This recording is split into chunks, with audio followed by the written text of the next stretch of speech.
Etymology and historical origin of the baby name Ephraim. Ephraim comes from the Hebrew Ephraim, meaning fruitful.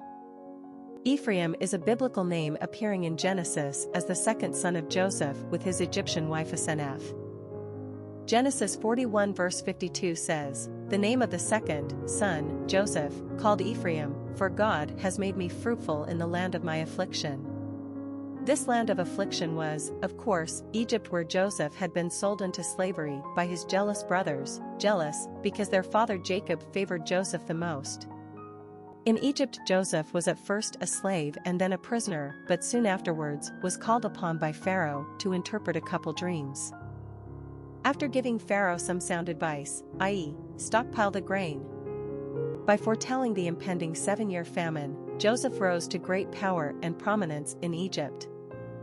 Pharaoh also gave Joseph the daughter of an Egyptian priest for a wife, Asenath, and she bore Joseph 2 sons in Egypt, Manasseh and Ephraim.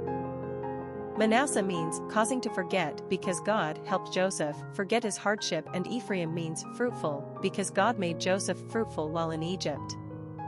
Later in Genesis, Joseph is reunited and reconciled with his brothers, and Jacob is informed that his favorite son Joseph is alive. After Jacob comes to Egypt to see his beloved Joseph, there's a long passage in Genesis describing Jacob's dual blessing on his grandsons Manasseh and Ephraim. As firstborn, Manasseh should have been given the greater blessing with the right hand versus the left hand, but Jacob switched them because he preferred Ephraim, for whatever reason, we're not told exactly. So the younger born got the greatest blessing, and later in Israel's history we do indeed learn that Ephraim's descendants proved him out to be the greater of the 2 tribes. For instance, Joshua is descended from the tribe of Ephraim.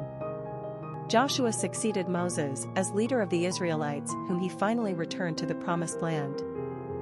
Ephraim has always been considered a Jewish name, but the Puritans adopted it during the Reformation, as they did with so many other Hebrew names, and brought it to the New World in the 17th century. Personality of the boy named Ephraim. The number 7 personality is deeply mystical and highly in tune with their spirituality. They operate on a different wavelength than the average Joe. Spending time alone comes easily to 7s, as it gives them time to contemplate philosophical, religious, and spiritual ideas in an effort to find real truth. 7s are wise, but often exude mystery, as if they are tapped into something the rest of us don't understand. They love the outdoors and are fed by nature. 7s are constantly seeking to understand human nature, our place in the universe, and the mystery of life in general. This makes them quite artistic and poetic, but they are also keen observers with high intellect, so they are equally scientific-minded. 7s are charitable and care deeply about the human condition. Popularity of the boy named Ephraim. Ephraim has not appeared on the American male naming charts since 1914. That's a long time to be out of circulation.